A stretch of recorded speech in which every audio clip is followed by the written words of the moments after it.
Merci Carole, dont l'intervention a été faite dans un excellent français. Je n'avais pas besoin de préciser qu'elle connaissait 5 langues.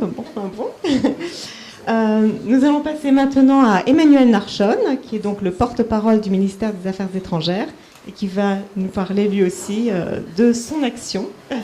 En français. Je ne sais pas combien de langues il parle, il va peut-être nous le dire. J'en parle 5 aussi. En tout cas, bonjour, et je voulais vraiment vous féliciter pour votre présence ici, parce que je crois que c'est ce qu'on est en train de faire maintenant, cette discussion, c'est quelque chose de très très important, qui est lié en fait à nos actions collectives en tant qu'Israéliens et en tant que Juifs, et aussi, je crois, à nos actions individuelles. Je voulais dire merci à Madame Revivo pour cette invitation, et saluer aussi la présence de l'ambassadeur Cher, qui se trouve ici parmi nous, qui est un collègue. Alors, évidemment, quand on fait face à ce genre de phénomène, je crois qu'il n'est pas inutile aussi de prendre un peu de recul et d'essayer d'analyser la nature du phénomène, d'où est-ce qu'il vient et vers où est-ce qu'il se dirige. Parce qu'au fil des années, on voit quand même une certaine évolution dans toute cette question de l'antisémitisme, de l'anti-Israël, dont le BDS d'ailleurs n'est qu'une des multiples expressions. Et ce qu'on peut constater, en gros, et c'est un constat qui, de mon point de vue, qui est plutôt pessimiste, mais auquel il faut faire face, c'est le fait que si nous avons vécu, si nous avons eu droit, en tant que juifs, à quelques décennies relativement tranquilles après-guerre, c'est terminé. Et en fait, ces 2 générations plus ou moins d'après-guerre, où être juif était légitime, où la tolérance était plutôt, disons, le mot d'ordre, eh bien, c'est terminé. C'est terminé pour toutes sortes de raisons. La raison principale étant l'augmentation massive de la population musulmane en Europe et particulièrement en France, puisqu'on parle de la France. Donc, si vous voulez, les données démographiques font que être juif en France, être juif en Europe redevient compliqué, redevient dangereux, redevient problématique. Je parlerai d'Israël dans un instant. Et c'est un défi énorme. C'est un défi pour nous autres juifs, mais c'est un défi aussi pour les sociétés dans lesquelles les juifs vivent. Puisque, comme l'a dit, et à juste titre, le Premier ministre français, M. Valls, la France sans ces juifs ne serait plus la France. Et il a tout à fait raison, parce que la présence d'une communauté juive qui vit librement et qui peut pratiquer son judaïsme librement est une garantie d'ouverture, est une garantie de démocratie dans n'importe quelle société. Si on me demandait de juger rapidement quel est l'état de santé démocratique de n'importe quel pays au monde, je poserais la question: comment se sentent vos juifs ? Si vos juifs se sentent bien, vous êtes un pays démocratique, tolérant et ouvert. Et non pas parce que les juifs ont droit à un traitement privilégié, mais au contraire parce qu'ils sont une minorité, et une minorité qui vient quand même d'une très très longue histoire d'oppression. Si vos juifs se sentent bien, c'est donc que votre société est en bonne santé. Or, ce qu'on voit, ce qu'on constate, c'est que les sociétés européennes se portent de plus en plus mal. Et que nous payons le prix. Vous savez, nous, en tant que diplomates israéliens, mon collègue Mordechai Rothgold et moi-même, on s'est beaucoup occupé dernièrement de l'initiative française. Alors, ne me citez pas, parce que je ne le dirai pas officiellement en tant que porte-parole du ministère des Affaires étrangères, mais moi, j'ai aucun doute que cette initiative française a son origine dans le manque de popularité de M. Hollande et la volonté de plaire aux musulmans de France avant les prochaines élections présidentielles.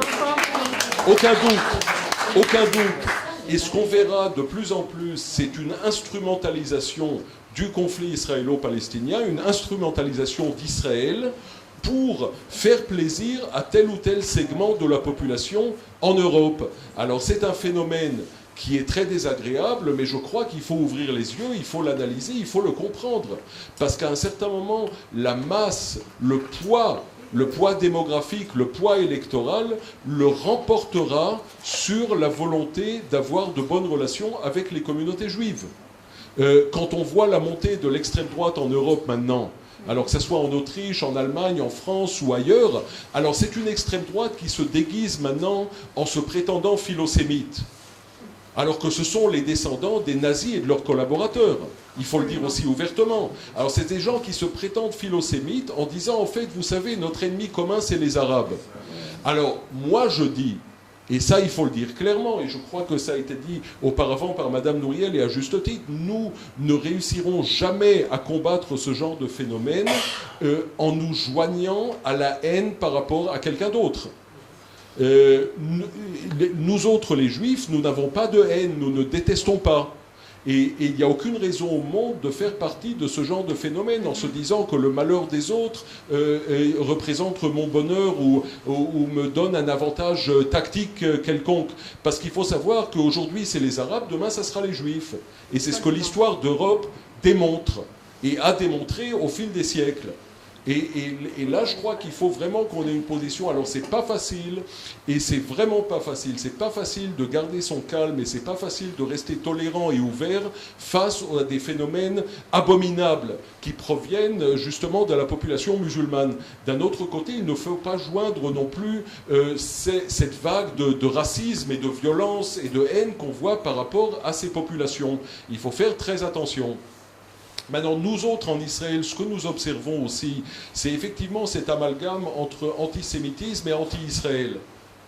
Et ça, on le voit de manière de plus en plus claire, parce que si aux origines du BDS, parce qu'il faut parler aussi du mouvement BDS, si aux origines du BDS, on pouvait y trouver des personnes bien intentionnées, mais se trompant, des personnes faisant erreur mais bien intentionnées, disant nous pensons que le BDS est un bon instrument pour faire pression sur Israël, pour que Israël soit plus flexible dans le contexte de négociations avec les Palestiniens, ou pour changer d'opinion par rapport aux colonies, ou à Jérusalem-Est, ou tel sujet qui est maintenant à l'ordre du jour. Je crois qu'aujourd'hui c'est très clair que le BDS est un mouvement antisémite.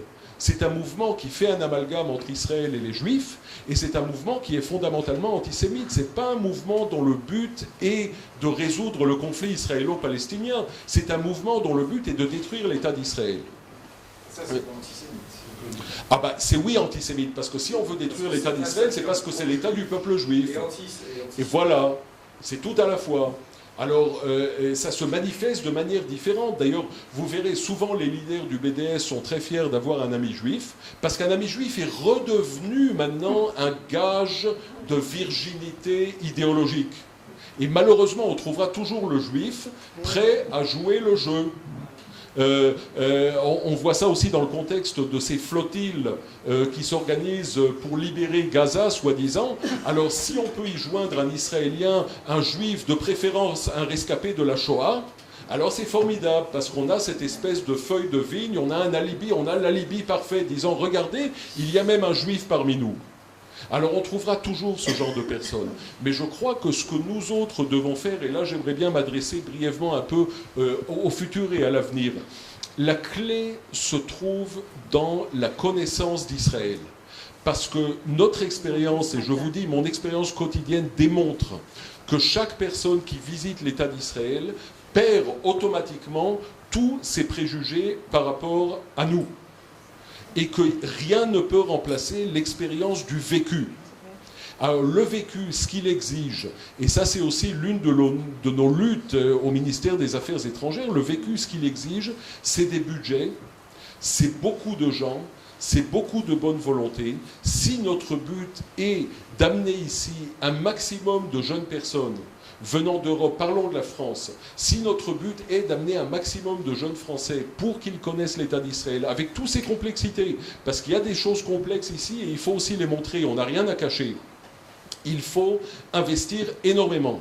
Mais je peux vous dire que c'est un investissement qui, en fin de compte, est entièrement justifié, parce qu'on assiste maintenant en Europe aussi à un changement de génération. Il y a un très très grand changement générationnel. Et je peux vous dire, au niveau des dirigeants européens, les dirigeants européens qui ont été marqués par la Seconde Guerre mondiale et par la Shoah, et qui par conséquent ont une relation unique et un sens de responsabilité envers le peuple juif, commencent à disparaître. Et ce qu'on voit maintenant, ce sont dirigeants qui sont plus jeunes, qui sont post-68, c'est une autre génération, c'est une autre manière de voir le monde. Lorsque nous parlons aux jeunes, et nous parlons beaucoup aux jeunes, leur manière de voir le monde est entièrement différente. Et leur manière de voir Israël est entièrement différente. Ils sont beaucoup moins impressionnés par le passé israélien et beaucoup plus impressionnés par les difficultés qu'ils voient aujourd'hui. Et particulièrement, il faut le dire aussi, parce que notre rôle, il est d'analyser la situation, particulièrement par, entre guillemets, l'occupation, les colonies, et la manière dont sont traités les Palestiniens. Lorsqu'on demande aux jeunes Européens « Qu'est-ce que vous savez ? C'est quoi Israël pour vous ?» Vous verrez que c'est surtout ces sujets. Or, la seule manière de dissiper les préjugés, c'est la visite. Et donc, là, il faut investir énormément. Il faut faire connaître l'État d'Israël. Parce qu'en connaissant l'État d'Israël, on s'aperçoit que la situation ici est beaucoup plus complète, que les Israéliens sont des gens bien, et qu'il y a des choses merveilleuses qui se passent ici, et qu'en parallèle, il y a aussi des difficultés, mais ce sont des difficultés qui ne nous empêchent pas d'être une société ouverte, démocratique et tolérante. Lorsqu'on parle de la minorité non juive en Israël, eh bien, il faut la connaître, il faut la montrer. Donc il y a énormément de choses à faire, et c'est ce que nous essayons de faire au ministère des Affaires étrangères. Voilà. Merci beaucoup.